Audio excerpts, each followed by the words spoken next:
ভারত বাংলাদেশকে একের পর এক দুঃসংবাদ দিচ্ছে।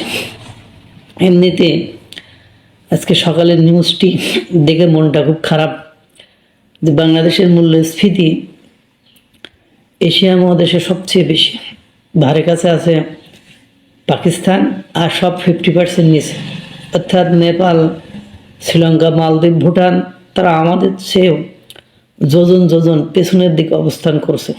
এবং বাংলাদেশের রাজস্ব রাজস্ব ব্যয় অনেক বেশি। এটা নিয়ে এমনি মন খারাপ যে দেশ, আপনারা যদি বলেন কেন মন খারাপ, দেশের মূল্যস্ফীতি এই যে দুদিন আগে গ্যাস সিলিন্ডারে গ্যাস কিনলাম 1550 টাকা দিয়ে, তার আগের বার যে গ্যাস কিনেছি সেটা 960 টাকা দিয়ে। তো এত টাকা বেশি মূল্যে গ্যাস কিনলাম, আমাদের মতো কম আয়ের স্বল্প আয়ের মানুষ যারা, তাদের চলতে কত কষ্ট হয় সেটা বলার অপেক্ষা রাখে না। এই জন্য মনটা খারাপ। এখন এর ইফেক্টটা, এর প্রভাবটা আরও বিভিন্ন জায়গা থেকে আসছে। আপনারা জানেন মুস্তাফিজুর ইস্যুকে কেন্দ্র করে বিশ্বকাপ খেলা, T20 বিশ্বকাপ খেলা আর 3 সপ্তাহ মতো বাকি আছে, সেটা নিয়ে কি কাদা ছড়াছড়ি জল ঘোলা হচ্ছে। এক পর্যায়ে যে বাংলাদেশ থেকে ICC-তে চিঠি পাঠানো হয়েছে, আমরা ভারতে খেলতে চাই না। ICC অবশ্য ভেবেচিন্তে পরবর্তীতে সিদ্ধান্ত জানিয়েছে যে ভারতেই খেলা লাগবে, বিকল্প কোনো উপায় নেই। তারা ভেন্যুটা হয়তো বা চেঞ্জ করবে, যে কলকাতা স্টেডিয়াম থেকে তারা অন্য কোথাও বেঙ্গালুর আর দিল্লি না কোথায় স্টেডিয়াম ভেন্যু নির্ধারণ করেছে।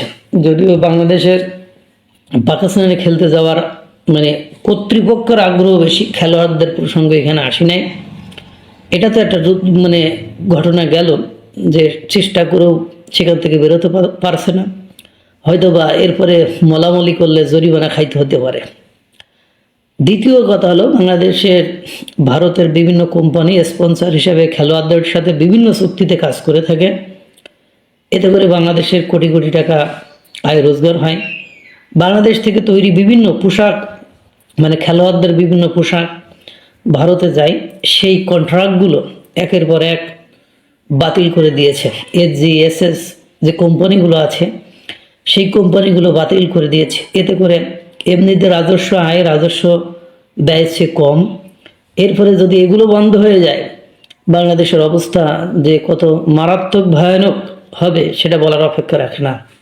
বললামই তো যে মূল্যস্ফীতি বেড়ে যাচ্ছে, সার সংকট। এরপরে চট্টগ্রামে দেখলাম যে লাইট হাউস নিয়ে গাড়াকল লেগে গিয়েছে, অর্থাৎ আসন্ন যে রমজান, ওখানে এমন জটলা পাকিয়েছে যে আসন্ন যে রমজান আসতেছে, তার রোজার মাস আসতেছে, সেই মাসে বাংলাদেশে পণ্য সামগ্রীর দাম এমনিতে বৃদ্ধি পাবে। সব কিছু মিলায় পণ্য খালা, সেখানে এত ক্রিটিক্যাল সিচুয়েশন হয়েছে সেটা বলার অপেক্ষা রাখে না। তাই এই যে সব কিছু মিলায়, এরপরে প্রতিবেশী রাষ্ট্রের সাথে সম্পর্ক ভালো নাই, সব কিছু ঊর্ধ্বগতি নিম্নগতি কোনো কিছু নাই।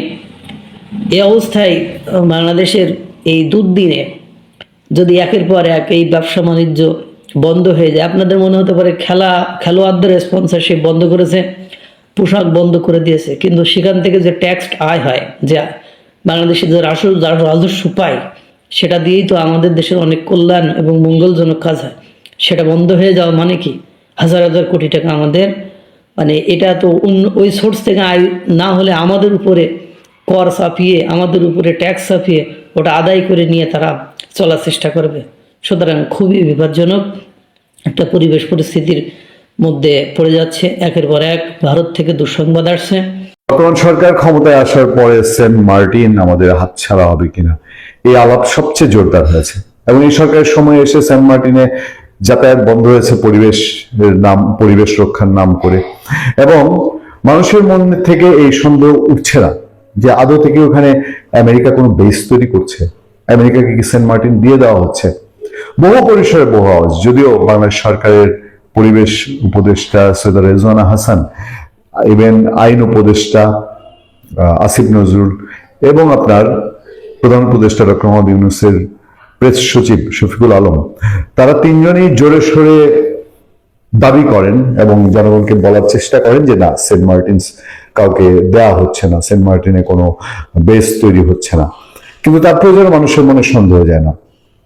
এই যে সরকার এক এক সময় এক এক কথা বলে, গভীর সমুদ্র বন্দরে ইনভেস্ট করার কথা বলেন ডক্টর মোহাম্মদ ইউনূস, পরিবেশ উপদেষ্টা বলেন যে রাজনৈতিক সদিচ্ছা ছাড়া সেন্ট মার্টিনের সমাধান হবে না।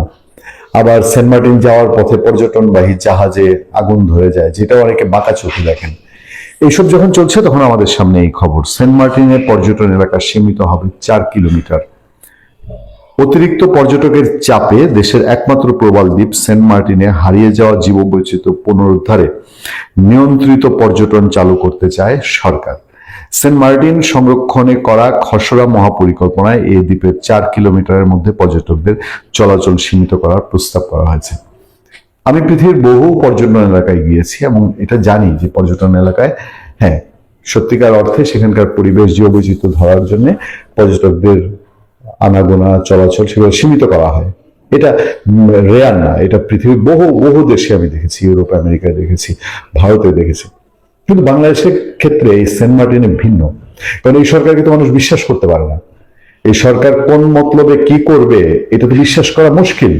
ফলে এই আলোচনাটা যখন আসে তখনই মনে হয় যে ভেতরে কি আর কোনো উদ্দেশ্য আছে। পরিবেশ, বন ও জলবায়ু পরিবর্তন মন্ত্রণালয় থেকে 2025 সালে পর্যটকের সংখ্যা নির্দিষ্ট করার আগে এ দ্বীপে আগে 7,193 পর্যটক রাত যাপন করতেন। মহাপরিকল্পনা বলছে এই সেন্ট মার্টিনের ধারণ ক্ষমতা দ্বিগুণ, এটা এই যে 7,000-এর উপরে পর্যটক। এর ফলে প্রবাল সংগ্রহ, নৌযানের দূষণ ও সমুদ্র সৈকতে আবর্জনার পরিমাণ বেড়েছে, এতে প্রবাল পড়েছে অস্তিত্বের হুমকিতে। 2020 সালে প্রকাশিত ঢাকা বিশ্ববিদ্যালয়ের সমুদ্র বিজ্ঞান বিভাগের অধ্যাপক মোহাম্মদ কাউসার আহমেদ, ভূতত্ত্ব বিভাগের প্রভাষক মোহাম্মদ ইউসুফ আলী ও সমুদ্র বিজ্ঞান বিভাগের প্রাক্তন শিক্ষার্থী তাহরিনা জান্নাতের এক গবেষণায় উঠে আসে 1980 থেকে 1918 সাল পর্যন্ত 38 বছর সেন্ট মার্টিন দ্বীপে প্রবাল প্রজাতি 141টি থেকে কমে 40টিতে দাঁড়ায়। 2045 সালের মধ্যে দ্বীপটি পুরোপুরি প্রবাল শূন্য হয়ে পড়তে পারে এমন আশঙ্কার কথা বলা হয়েছে আন্তর্জাতিক ওশান সায়েন্স জার্নালে 2020 সালে প্রকাশিত এক গবেষণায়। যাক, এসব ঝুঁকি আমরা বিবেচনায় নিতে চাই, কিন্তু এসব ঝুঁকি বিবেচনায় নিয়ে সেন্ট মার্টিনকে রক্ষার দায়িত্ব এই সরকারের মহাপরিকল্পনা করার কথা নয়। এই সরকার কি মহাপরিকল্পনা করার সরকার? রাইট দিয়েছে কেউ? মহাপরিকল্পনা করবে বাংলাদেশের কোন নির্বাচিত সরকার, মহাপরিকল্পনা বাংলাদেশের পার্লামেন্ট দ্বারা পরিচালিত কোন সরকার। এই সরকারকে এই স্পর্শকাতর ইস্যুতে কেন হাত দিতে হচ্ছে? বাংলাদেশ আওয়ামী লীগের শাসনামলে একটা বিষয়কে খুব চমৎকার ভাবে বাংলাদেশের গণমাধ্যম, বাংলাদেশের রাজনৈতিক বিশ্লেষক যারা টক শোতে বড় বড় লেকচার দিত, এরা ফুটিয়ে তোলার চেষ্টা করত।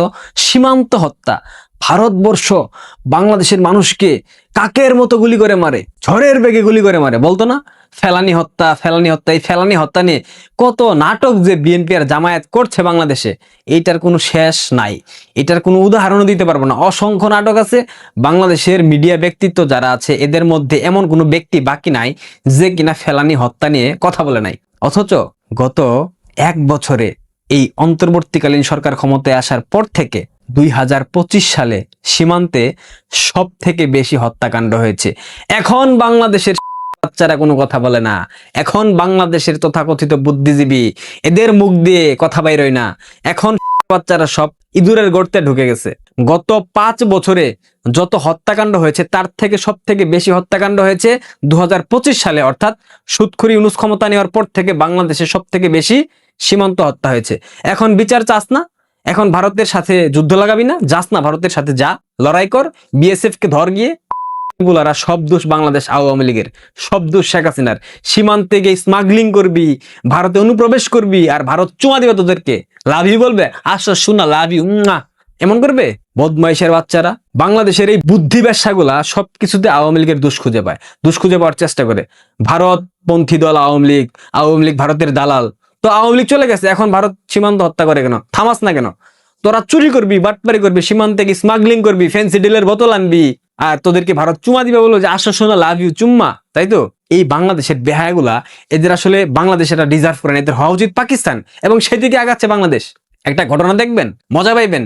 যে ধরনের ঘটনা আমরা প্রতিনিয়ত পাকিস্তানে দেখতে পাই, পাকিস্তানের মসজিদ গুলাতে দেখতে পাই, পাকিস্তানের হাট বাজার, কলকারখানা, রাস্তাঘাটে এ ধরনের ঘটনা প্রতি সপ্তাহে আমরা দেখতে পাই। যেসব ঘটনার ফলে পাকিস্তানের সেনাবাহিনী সৃষ্টিকর্তাটাকে উপরে চলে যায়, পাকিস্তানের সাধারণ মানুষের সৃষ্টিকর্তাটাকে উপরে চলে যায়। আসেন বাংলাদেশেও পাকিস্তানের সেই ধারা অবলম্বন করে দুইটা উপরে চলে গেছে, সেই ঘটনাটা আপনারা একবার দেখেন।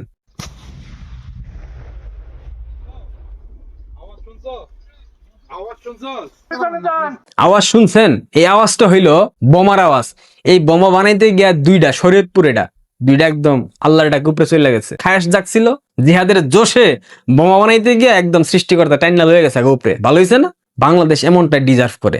আবার এই উত্তপ্ত পরিস্থিতির মধ্যে যেখানে বাংলাদেশের কূটনৈতিক অবস্থা টালমাটাল, এর মধ্যে জনাব তারেক রহমান পাকিস্তানের হাই কমিশনারের সাথে সাক্ষাৎ করেছেন। প্রেম তো কেউ ভুলতে পারে না। প্রেম, একটা গান আছে না, প্রেম একেবারে এসেছিল জীবনে, ঠিক এমনি তারেক রহমানের প্রেম হয়েছে গিয়া পাকিস্তান, তারেক রহমানের ভালোবাসা হয়েছে গিয়া পাকিস্তান, তারেক রহমানের অন্তর, যৌবন, জীবন, মন, প্রাণ সব পইরা আছে পাকিস্তানে।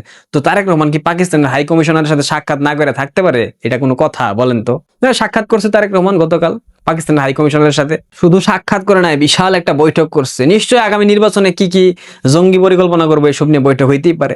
জানি না ভাই, আসলে কি হয় না হয়, দেখা যাক, সময় বইলা দিবে কি ধরনের বৈঠক হয়েছে।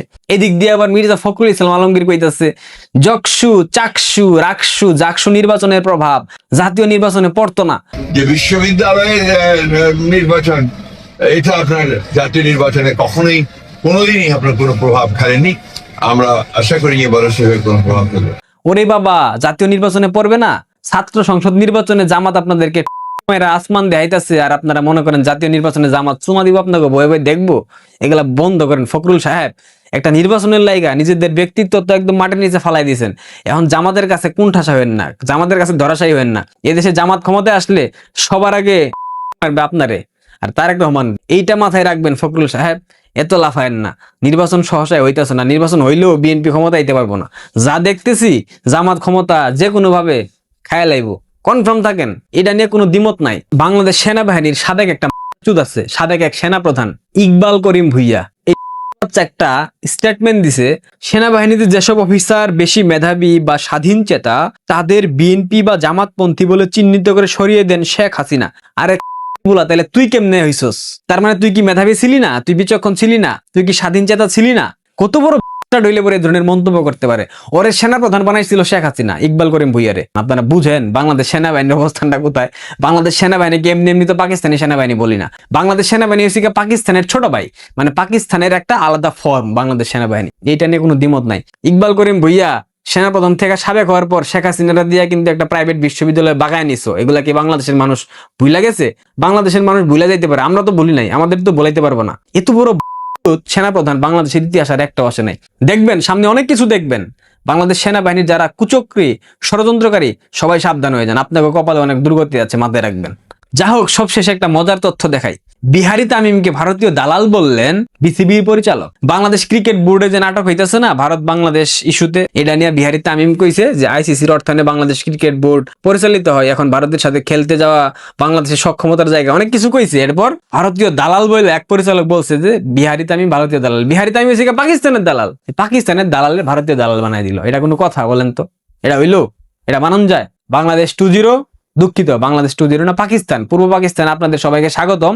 বাংলাদেশের সারা বাংলাদেশ আর ঠিক হইব না। যে বাংলাদেশের ক্ষমতায় বাংলাদেশ আর ঠিক করতে পারবে না, এটা লিখিত একদম স্বীকৃত সত্য, কোনোদিনও সম্ভব না। ভালো থাকেন সোনার বাংলাদেশে আপনারা।